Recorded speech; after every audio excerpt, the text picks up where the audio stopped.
across all the sport in terms of volunteers, officials and coaching. And, you know, in my time playing sport, 16 years, I've yet to have a female coach. And I don't think that's down to there not being any women that are not being capable of coaching, but it's very much a male-dominated area, and you do need to put in place initiatives and measures that will encourage women to these positions. In terms of volunteers, I was also thinking back, I've been involved many times with rugby and athletics, and there has been so many trips that I've gone on where I've left no female volunteers. And while that wasn't a barrier to me, I can see now that that could be a barrier to a lot of women and would be off-putting when looking at joining a sport. So I think it is really important to look at the whole gamut of sport, not just participation. We need to see women at all levels, and that is how you will increase, I think, participation. I'm not going to talk for too much longer. I'm just going to finish with thanking Nikki and everybody else who've been involved in putting together this strategy. There's a lot of work involved. I was privileged to be part of the consultation process, and it's great to have your opinion asked of and to have it included and to hear that, to think that your voice is actually being listened to. I would also like to thank Dr. Una May for attending here to launch the report. While the strategies are very important, we need support from other agencies and organisations, so it's great to see that Sport Ireland are here today and are behind the strategy. So with that, I'm just going to say good luck with the strategy and thanks to everybody for turning up today.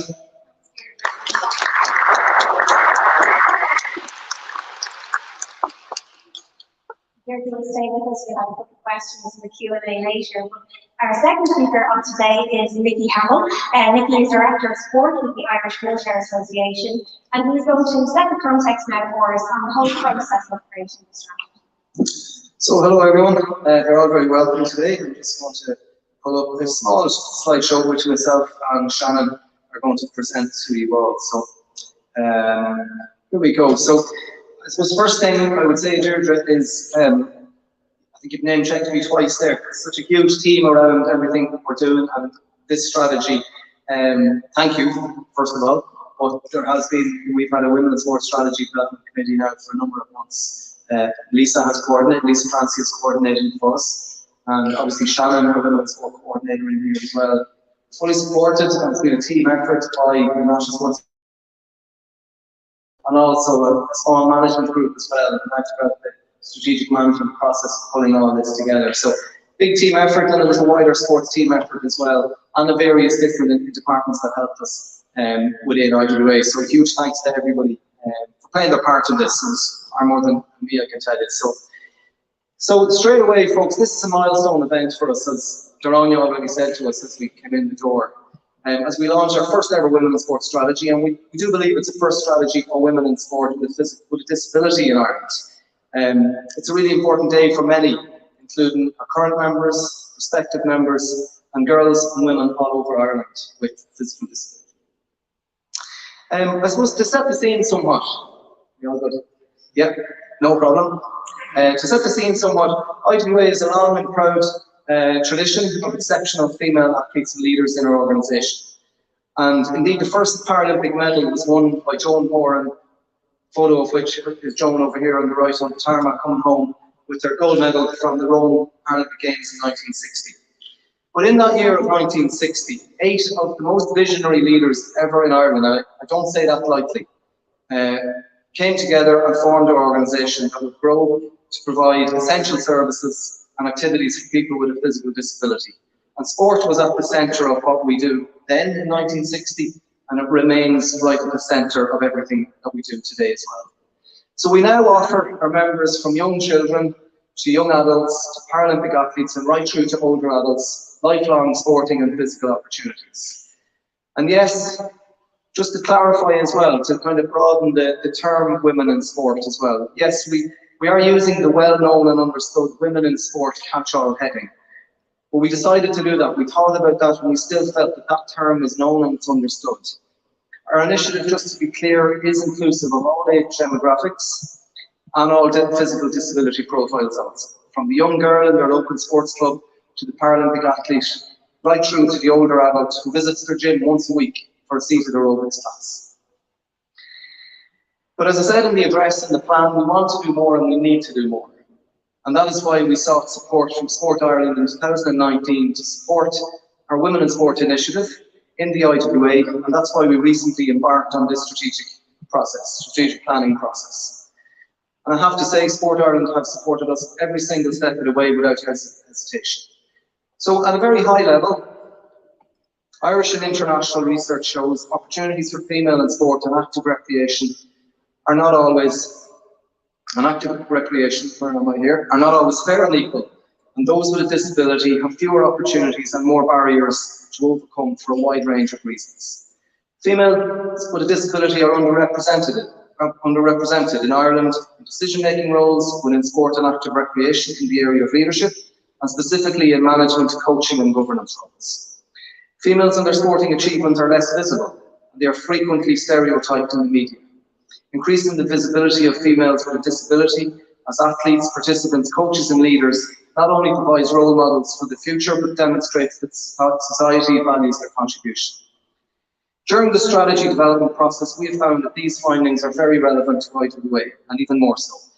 And to that end, we embarked on this process last November with Lisa Clancy supporting us, a leading expert in the field. So in shaping our strategy, we reviewed the already established research and public policies available. And we decided to follow the key pillars outlined in the current Sport Ireland Women in Sport policy.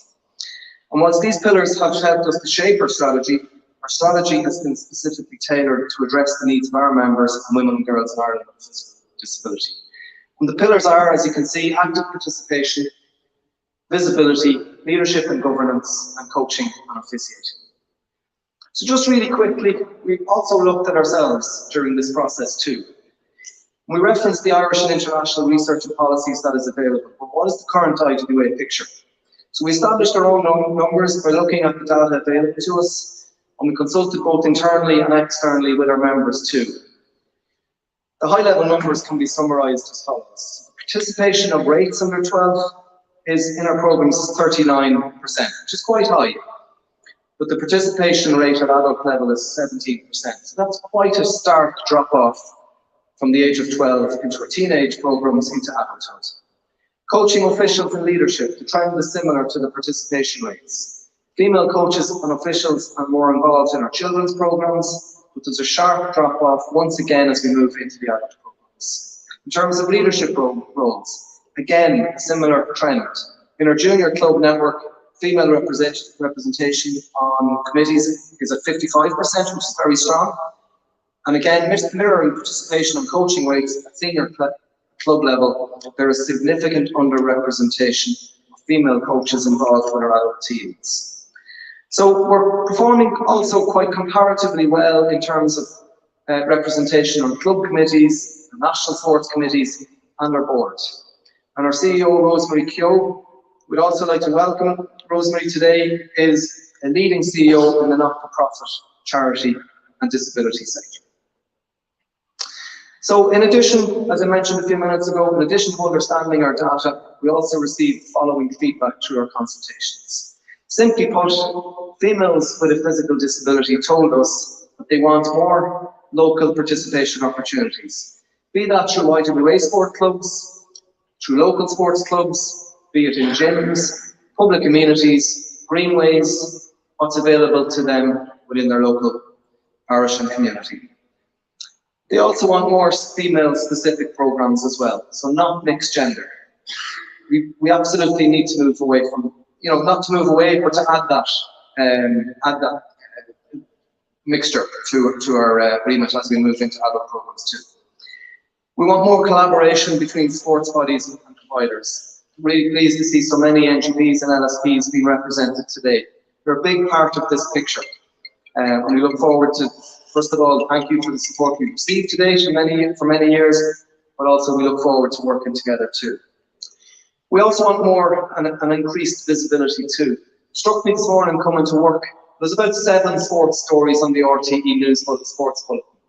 And to be fair, at least 3 of them were actually about female sports teams and successes, and a retirement I think thrown in there as well. But I do long for the day where parasport features more than just about the Paralympic Games and parasport World Championships and high-profile games too. So let's really start celebrating those success stories and educating our media how to do that. And on that theme, we also want to educate ourselves, our NGBs and young people within our sports and our network around the benefits of lifelong participation in sport. So I'm nearly done. I actually am done. At this stage in the presentation, I'm now going to welcome my colleague and our Women in Sport coordinator, Shannon Pollock, to talk to us about how we intend bringing this strategy.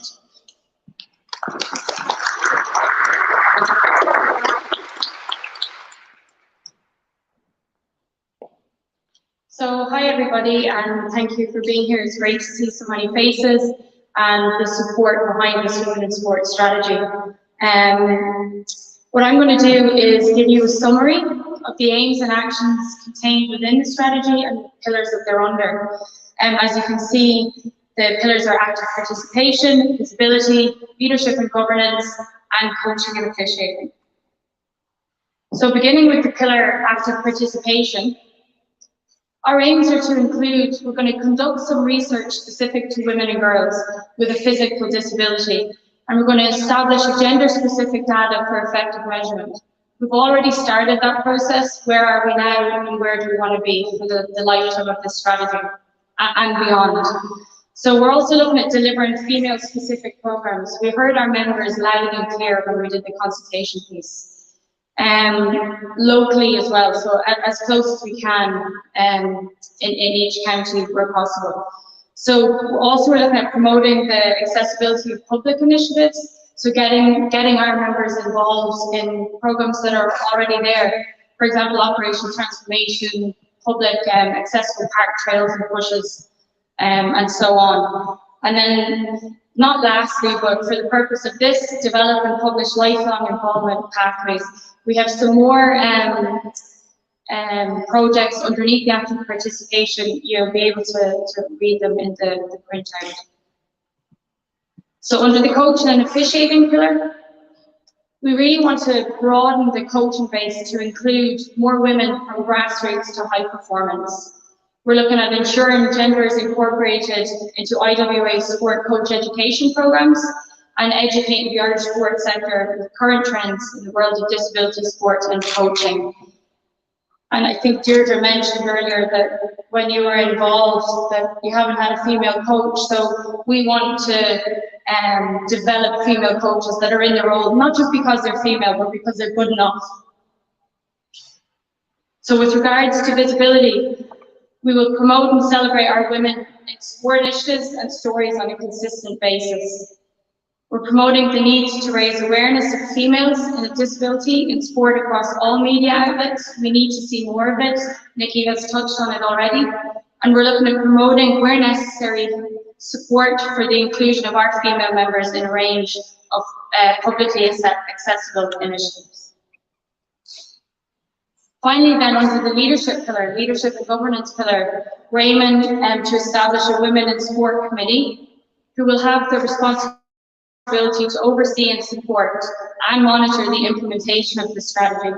We're delighted to already have actioned some of this, and we have appointed the chairperson already with the appointment of Deirdre Monaghan, and thank you. We're looking at developing specific education and training for current and prospective female leaders in IWA. We're looking at ensuring women in sport remain a strategic focus in all existing and new formal partnerships. For example, in MOUs between IWA Sport and potential strategic partnerships going forward. So this almost brings me to the end of my presentation, but I have to mention that IWA has a long and proud history of women in sport, and we want to start adding more chapters to our story.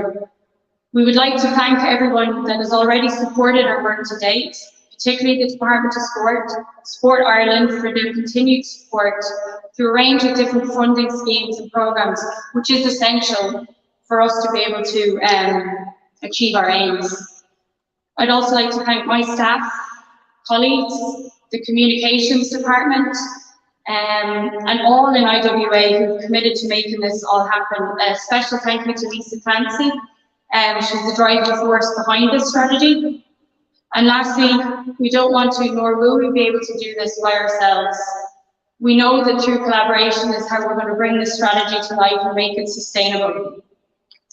Like Nikki's already mentioned, it's great to see the faces for different NGBs, LSPs, Sport Ireland and the Department of Sport. And if we all come together, we can achieve great things and ultimately give our women and girls the opportunities to stay involved in sport for life. Thank you.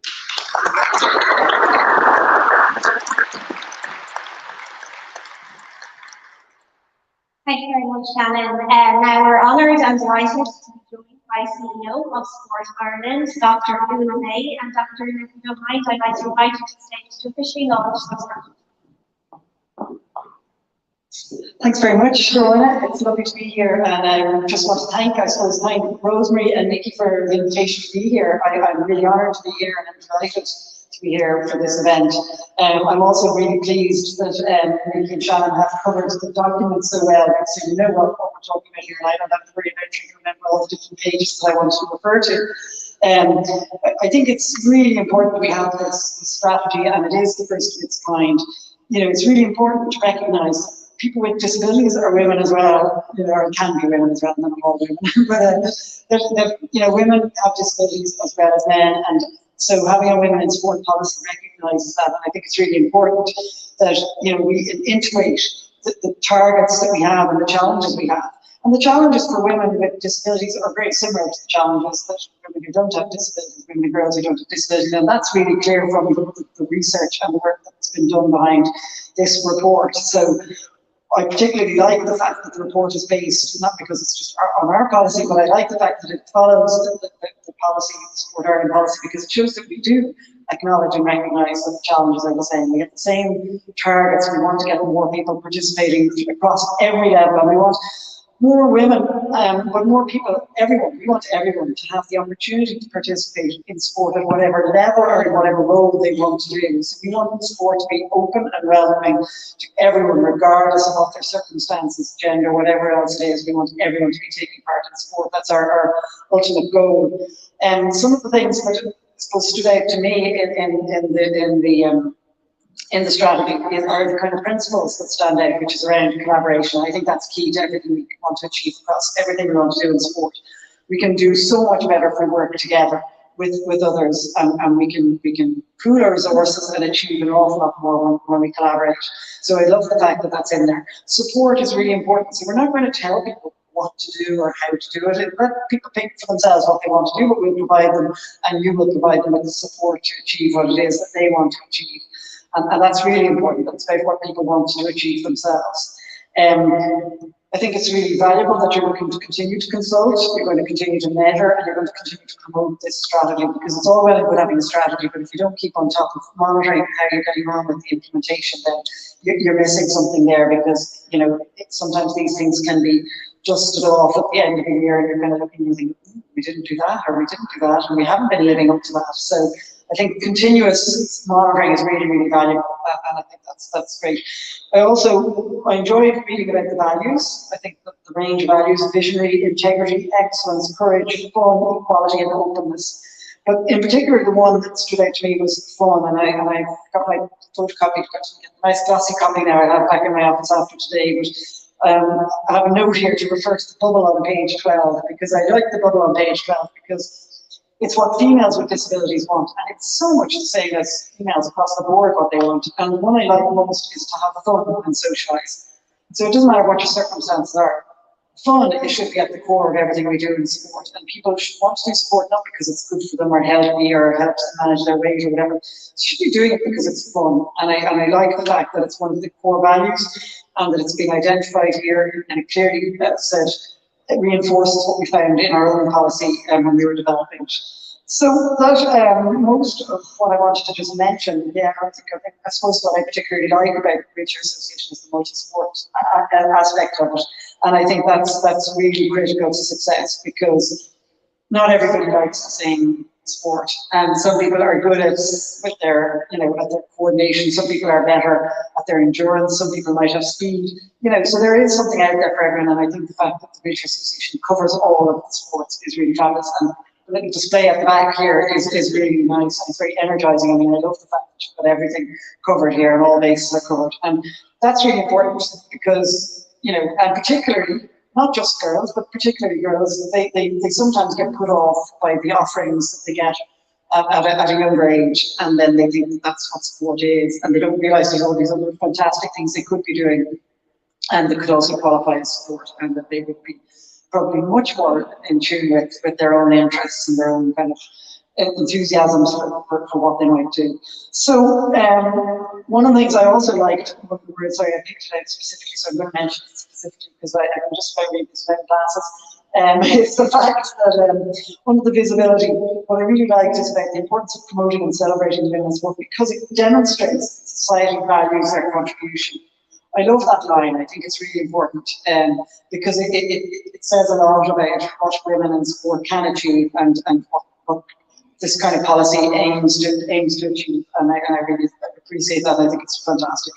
So look, that's all. I just wanted to just congratulate you. Well done. It's a fantastic strategy. I really look forward to seeing it coming into play and being implemented fully. I wish you luck with all the different actions. There's plenty there to keep you busy for a while. So best of luck, Shannon, with all that. But of course, we're always here to help. And Laura is our super lead in women's sport and is so helpful and so supportive. And we will do what we can to help whenever we can. So really all I have to do is just officially launch the strategy, and I'm delighted to be honoured to do that. Thank you very much for the opportunity.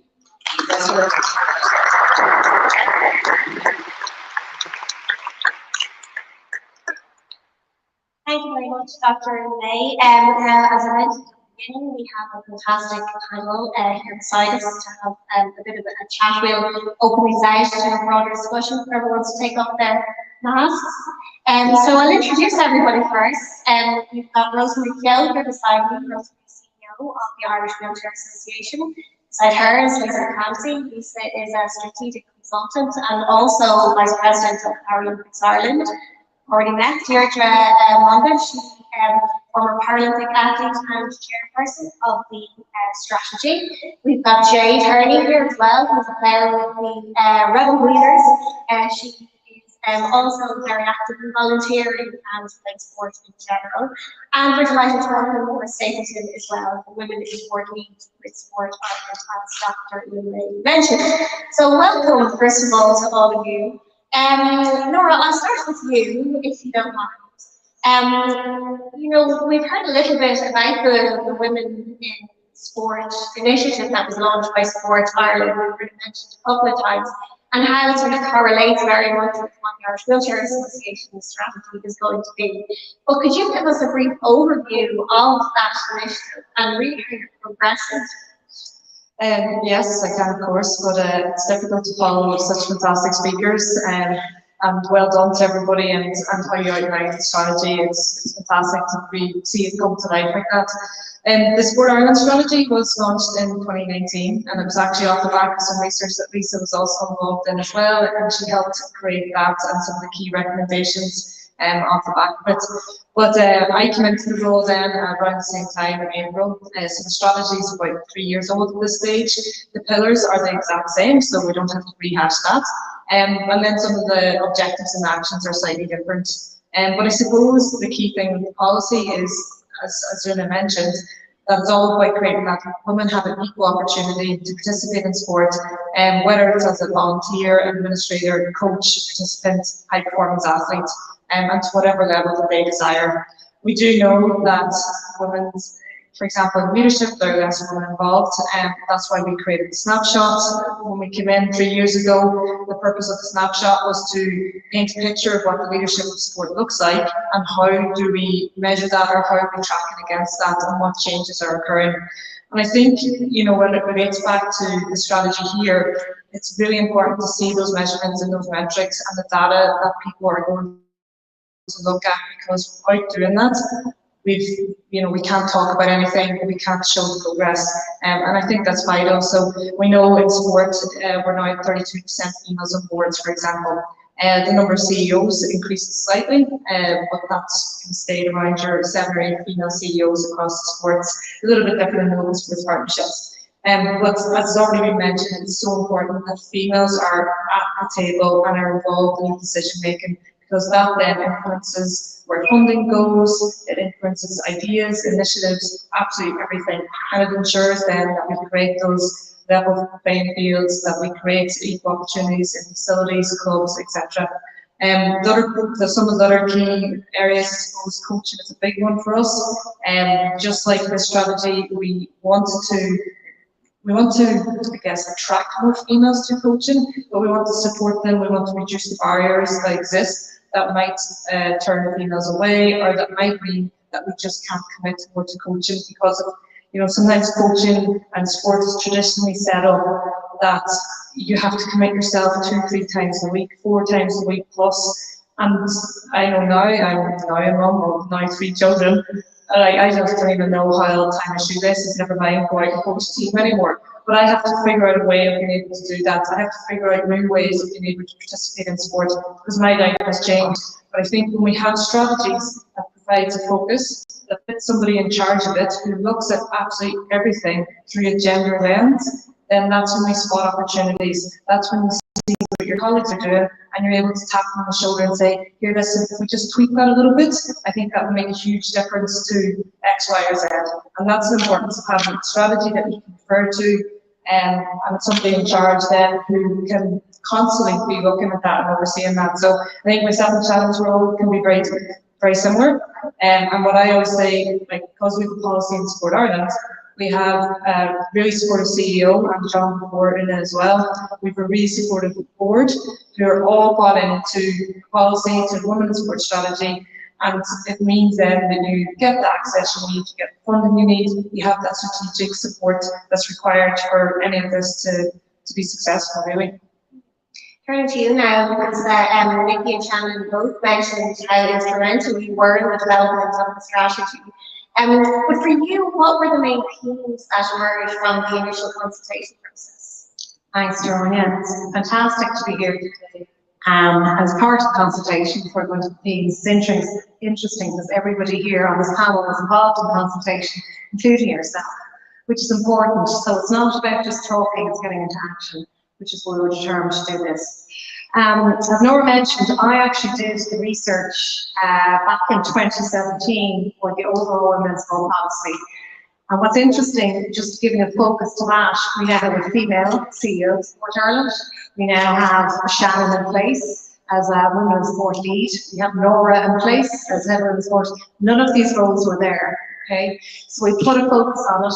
The action plan was implemented, and now these roles are there, and women are stepping up into these roles. So going back to your question, when I've done a lot of research in this area, this time I was approaching it with a totally different lens, a lens of a female, with a disability, and asking those questions. And what's interesting is that the barriers that are there for females are nearly doubled in many different respects, particularly during COVID, because we were doing consultation at this point. So when we say women like to get involved, we have women to do it with them, we have less females. So how do we get them to get involved? They felt isolated if there were just one female amongst many men in wheelchair basketball and rugby. So how do we get more women involved? So just listening taught me an awful lot. It was a privilege for me to do this. It's one of my values, inclusivity. And IWA, with the encouragement of Shannon and also Nikki, we need men in this conversation.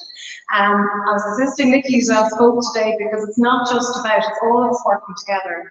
It's IWA, it's us in Paralympics, it's the CARA, LSPs. What are our key focuses and how we all together can focus on to make things happen? It's interesting, there's a piece in the census to be filled out on Sunday week about a time capsule, and mine is definitely going to be on this area. In 100 years' time, we won't have to have coaches, this will be normal. We will have more females with disabilities in sport leadership position. We will have more coaches at the top level. I was privileged to see Brittany and Kerry in Tokyo, Paralympians, and for young girls to see make these role models visible, and that is reflected through the strategy, I hope, with the timelines. So if we both focus on something, we have action. That's been demonstrated by the overall Women's Sport Policy Sport Ireland, and look forward to coming back when we're doing this again in 4 years' time to see a much more level playing field and a pathway, or even when athletes retire from maybe high performance due to coaching and facilitating, so it's clear now. Thanks, Lisa. Deirdre, it's interesting to hear Lisa say there, like, really focus on something. And you mentioned when you first acquired your disability, just not having the options there. What are your hopes now as we look ahead?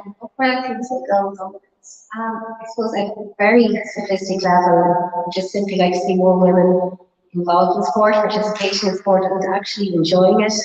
And Dr. May alluded to it there, but it is so important that it's fun and that everybody, obviously not just women, everybody enjoys taking part in sport, because what's the point if it's not fun and not enjoyable?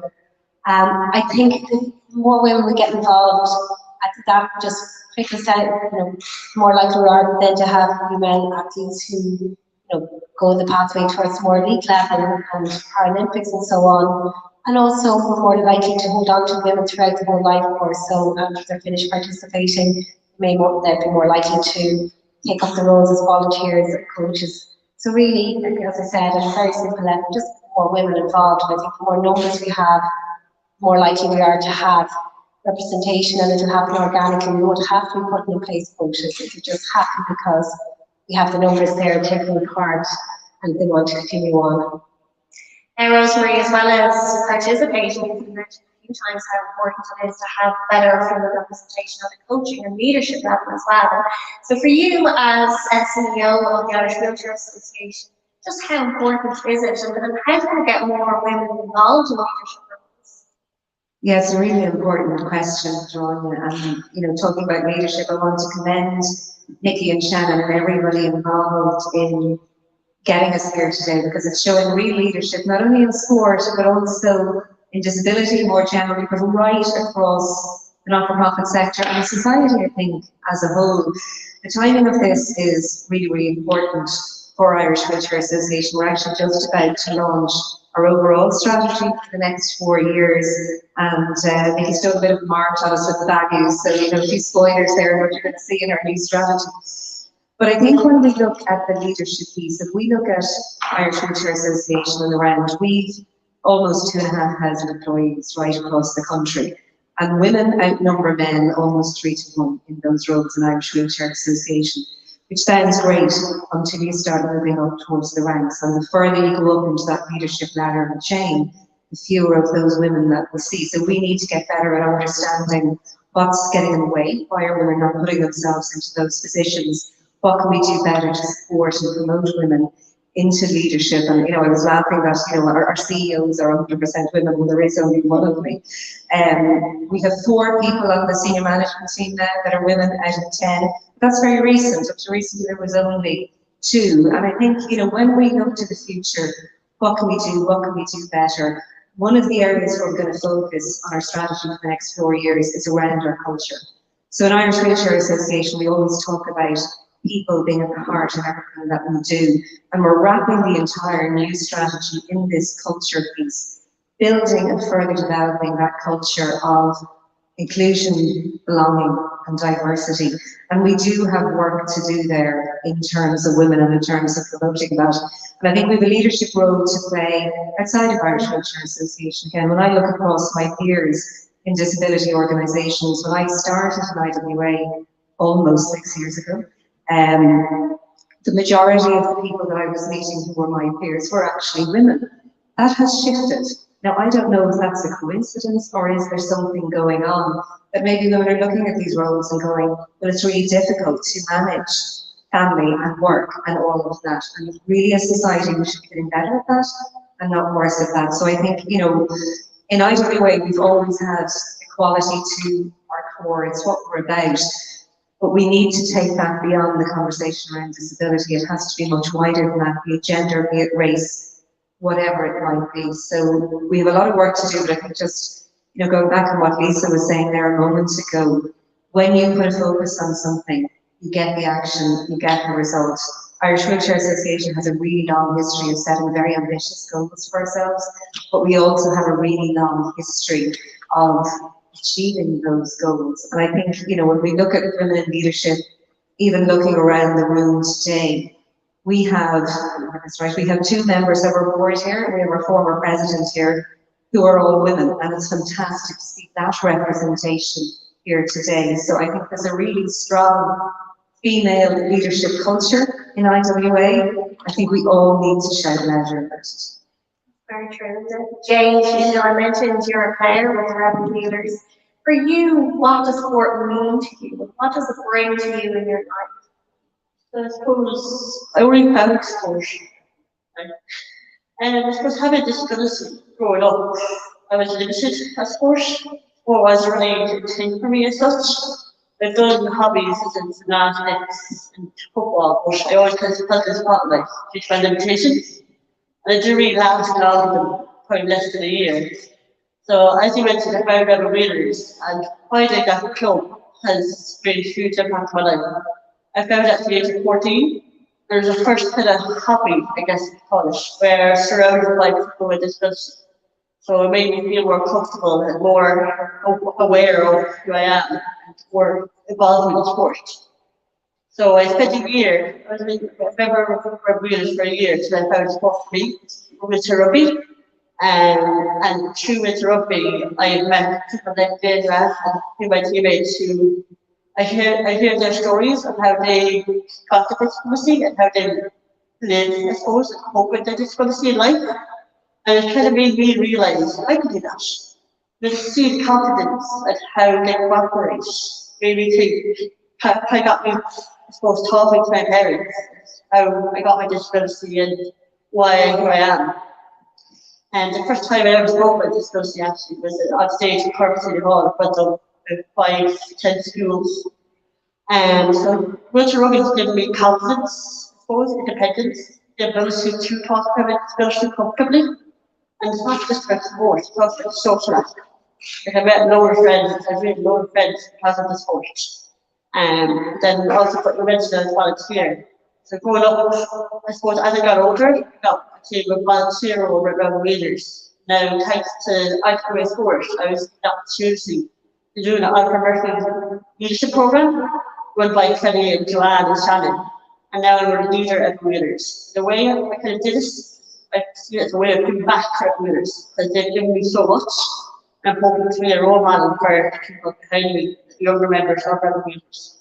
I'm very grateful for IWA Sport for the platform, I guess, and all the programs that provided. I think it's very important when you mention words like visibility and role model, because it really is key to encourage more young girls to participate in sport. Is there anything else that you can see practically that can be done to get more females involved? I suppose it's kind of covered. Just do courses, I suppose, and then publicity. I know I was trying to touch there, you Shannon touched on this publicity and social media. You know, for me, when I joined rugby first, I was always email out to. I'm aware of doing it.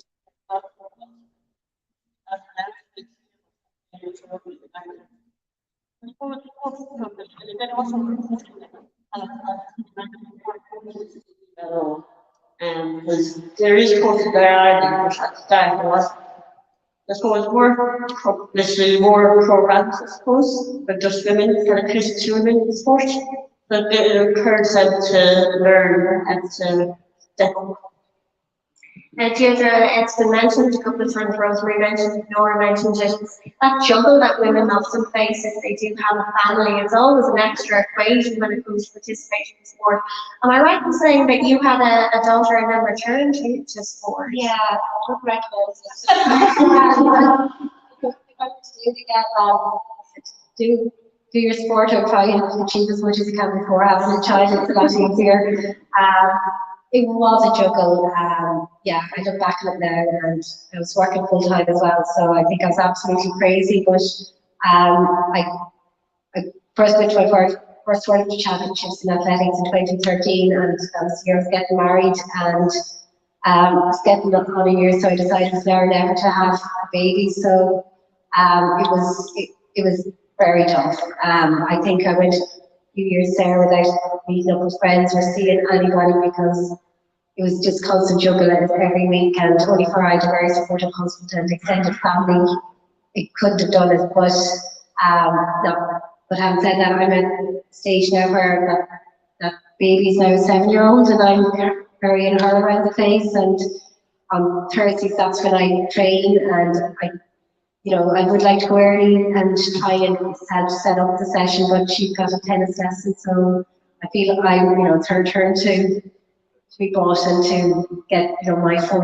time, and so I prioritize her activities. So it is hard to do everything. It is hard to be participating and trying to help out when you are juggling that with family. And as good as your families may be, and I think we've seen it through COVID, a lot of those tasks fall to women, and they're the ones that should do a lot of the running around and making sure the kit is ready and equipment is ready and goes with the child to the training session. So it is another facet that makes it more difficult for women, but it's hard to know how we change that. I think I'd love to hear how it could be done easier.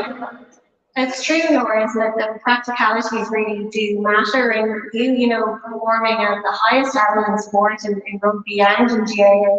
How important is it to have females in these top positions who've been there, who really understand the day-to-day grind sometimes that can be involved in competing at high level sport? I think it certainly helps, I guess, in some aspects. It's interesting you're talking about having children. One of the first things we did when the policy was set up, and I came into the role, and our committee was set up, and John and other members are here from the Women's Sport Committee, but we established a maternity policy for carded athletes. And that was really important, so that athletes know that if they want to plan to have a family, that they can do that, and their funding won't be stripped from them, and they won't be left to their own devices. And that was one of the first things that we ever did. And of course, it makes common sense, doesn't it? A lot of women want to have children, so let's not make that a barrier for any high performance athletes where they have to feel, God, I'll train as hard as I can and I'll perform as hard as I can, and then when I reach a certain age, I'm just going to quit because I need to go off and get out as many kids as you want, or whatever it might be. So I think if you can have that approach and there are athletes who have children and they're still competing at the highest level, and it's fantastic to see. So I think it's about trying to work closely with athletes to figure out how we overcome barriers like that. And as I said, one of them was to introduce that policy of maternity leave. I think another side of it is, how do we start to bring in more childcare facilities in sporting facilities? So if there are programs occurring, if there are opportunities to exercise, how can we alleviate that childcare issue that we all have, where it's either you stay home with my kids or bring them to their sport, and then I don't have any time to do anything myself. So we need to be more innovative. We need to get money behind that, because there is a cost to that, but I think we need to put our hands up now and say, no, you know what, this is actually, we keep talking about how women look after the children, so let's now, they might still look after them, but we'll look after them over in that corner, and I'll do exercise in this corner, and someone else is looking after them. And I think we have to put money behind that, and give that as a valuable option across the country to everyone. And saying it shouldn't be just for women. Like, why then can men not bring children when they go to the gym and leave their kids in the creche, and they do the workouts and pick the kids up afterwards and start sharing those roles a little bit more? It's great to be speaking about these practical aspects, and Rosemary, I suppose there's a practical aspect also for wheelchair users and people with disabilities, and that equipment is often needed. Why do these sort of strategies help in terms of promoting that fact, and how can maybe more funding be made available really for that? Yeah, I think that's a really interesting question, Geronia. I mean, it's about increasing visibility and awareness, isn't it? If we can have equipment in every gym that somebody with a disability can access, you shouldn't have to just come to Irish Wheelchair Association or the small number of facilities that are fully equipped. I think if we can find a way possibly to bring it into schools. So, we all hear a lot of stories, and Jane spoke about it there herself, how sport wasn't really part of her life when she was in school. It was something that she discovered outside of school. But could you imagine if, you know, kids like Jade, girls everywhere across the country, wherever they are in school, that they can fully participate in sports, in PE and fitness and whatever it is, because everything that they need to do, everything they need to be able to do that is there and ready for them, that they shouldn't have to ask. So I guess that's kind of the ideal, and that's back to this kind of overall vision Irish Wheelchair Association has of the fully inclusive Irish society. We're not there yet, but I think it's going to take huge commitment really at government level as well. We've got to see it in education, we've got to see it in sport, we've got to see it in employment as well. Like, there's a lot of big companies in Ireland now, big multinationals, that have on-site facilities for their teams. I can't say with any certainty, but I would question how many of those are actually accessible. So I think if we can get that message out with corporates, with government, with education right across the board, we will make a difference. But it's going to take that, I think, going back to what Lisa was saying at the start, that real collaboration, and it's not just within the disability space. Because if we don't have everybody in society on board with us, it's not going to happen. And Lisa, of course, I mentioned at the beginning that you're also Vice President of Paralympics Ireland. And every 4 years, the Paralympics gives a huge profile to disability sport. How important is it that we're creating these role models? I mean, it's critical. I think it was one of the interesting things that I discovered in doing the research. We have this phrase, if you can't see it, you can't be it. And one athlete said to me, but I can't see it. I have a visual disability, you know, and so it's that even itself, how we communicate it, it was the first time I thought about that, okay? So going back to the role models, I mean, these guys are incredible. During a global pandemic, went to the other side of the world and operated in a highly stressful environment, but just gave it their all, with no support in the family. Myself and the CEO and the supporters with our flags, but to see, it was a total privilege for me as a volunteer, a total privilege to see what we kept, the women and females with ability, right? I don't see the disability, and girls need to see that, and parents need to see it. Again, as part of the consultation, talk to parents, and they admitted that if there was some reason that their daughter, they'd be protecting them more, is it safe, whereas the boys tend to be off you go. So how do we educate parents more? It's part of the conversation as well. And the travel conversation needs to be brought up as well. You know, takes time to travel, if you have disability, trying to get to a sport. How do we make that easier? And even if we look at that from a leadership lens, it is better in Paralympics now. Our board meetings, every second one, will continue to be online. The pandemic has had some positives in that we don't have to go to every meeting. And that should be across the board, all of the sports, because they consider there's plenty of women with disability. It makes it easier for them to be on a leadership position. Maybe we can make the meeting shorter. Maybe we don't have to go to every meeting. And it addresses some of what Nora was saying. So again, role models are critical. Love to see it far more often. Rob has always been a supporter of women's sport since I've been on the from the very beginning, but we need more of that. We need to see more of it, and not just every 4 years. The World Championships coming up, I know Brittany has, like to see telling the story, and Kieran and the guys did a great job in terms of communication from the IWA digital channel, but we'd like to see it more mainstream. And future generations, particularly girls, talk about that, look up to these women. I brought my 2 nieces, very young at the time, to the World European Swim Championships, which we hosted, and they came out of it from this age and said, wow, the ability to have the times that is so quick, she was flabbergasted. So it's about teaching younger people, not just with a disability, about this and showing them our heroes, and my heroes too. And it's great to see it. It's great to see Ellen in Dancing Stars. She's a great advocate for it. Outside of just his physical activity, we need to see more role models like that. True. And speaking of those role models, we're delighted to have 2 Paralympians in the audience with us. We've got Brittany Orenze, the powerlifter, who you might have seen on screen in Tokyo, and of course Kerry Leonard, the para-archer as well. So I'm delighted to have you both here. I don't know, is there a mic that we can get over to Brittany first, maybe? Yeah? I'll ask you quickly. She's pointing to her. Well, while you're here, we may as well take advantage and ask you a question.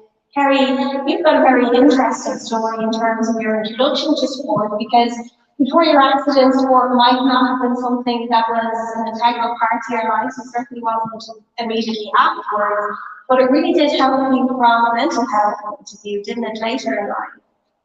Yeah, I mean, I should preface that with saying I come from a professional sports person background. My dad's an ex-jockey, but actually my involvement in sports wasn't very apparent. I actually started in sport the day before I had my injury. I started playing football and then had my injury the next day. So I was injured when I was 6, and then I started horse riding, but it wasn't something that I got wildly involved in because of there wasn't a lot of competitive. I was involved in horse riding, but I didn't stick with it because there wasn't a lot of competitiveness with it. It wasn't high adrenaline enough for me. I don't know why I took archery, but anyway, that was my decision for giving up horse riding. I started archery because my uncle knew somebody else in a wheelchair, and so I started into that. But I actually stopped doing archery when I went to boarding school. And it wasn't until I went to college that I picked it up again because I had a friend who was involved and he just wanted to get extra bodies for the club. So even with that, there wasn't, I went because it was on a Monday and Tuesday, but I wasn't that involved. But I actually dropped out of college after first year and had a very difficult time with that, and a lot of things going on in my life personally. And I was extremely worried about my own mental health, that I might do something stupid. So I knew that I needed to socialize and be around other people just to keep myself on a steady keel. So I started going to archery more regularly on twice a week and being as involved as I possibly could. I was then recognized for the opportunity to go to my first international competition. And then because all of that opportunity was available and fully funded, and there was no doubt for me to prevent me from going to the competition. When I attended, it opened a whole new world for me. It was the first time I'd been around that many people with disabilities. Very shocked by, even though I had a disability, shocked by the amount of people that were there with disabilities. And at the end of that competition, I saw the process, I knew what was involved, and I realized for myself that I was capable of participating in this sport at a high level in time. And so that's what made me stick with it. But it was, honestly, I didn't have any visibility of somebody else who had a disability. The opportunity presented itself and I was supported throughout that entire journey. And at the end of that, once I just walked that path, for lack of a better term, I understood that this was something I was capable of doing. And less than 10 years later, I got to Tokyo and finished line at the games. So really a whole circle moment. Unbelievable, really. And if you wouldn't mind passing the microphone over to Brittany as well, you made your debut also at the Tokyo Games as Paralympic girls, as I mentioned. But powerlifting wasn't the first sport you were involved in, was it? You had tried a number of sports.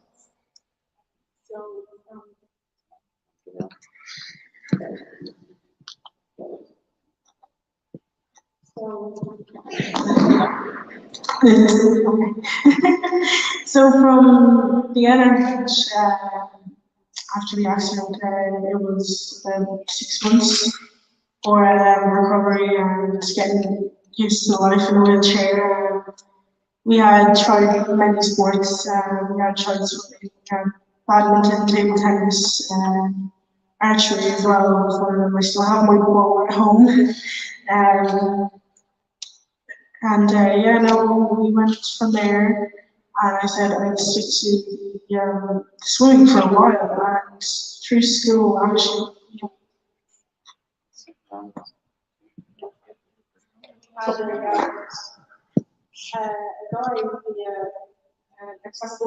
An accessible bus bring us on a school tour, and he said, "Oh, you should try it for wheelchair basketball." And So through him, through Robbie, actually, I went every Friday to wheelchair basketball, and it was amazing to see all these kids going around in wheelchairs, just crashing down walls and everything. It was amazing to see the little kids as well taking part, not even just people with disabilities, but also it was through basketball as well that I got founded for powerlifting. That story is a very short one, but it was on a basketball blitz. I was asked to try out, and I was told that I looked like I was built for powerlifting. I was like, what's that? He didn't have big shoulders. And you're not prepared for today too, so that helped. Yeah, no, it was from my mom, my dad as well. He was, we're a very sporty family. Dad was a lifeguard on the stage, sorry, I forgot my words. Mom was a powerlifter, very sporty people at my age. But I think I carried on the powerlifting for my mom, especially she left off where I started. So it's also her birthday today, so but through Robbie, through basketball, I came to do powerlifting, and it's been an amazing journey so far. And hoping to go to the next two Paralympics. Well, we're looking forward to seeing you, so thank you both very much for being here.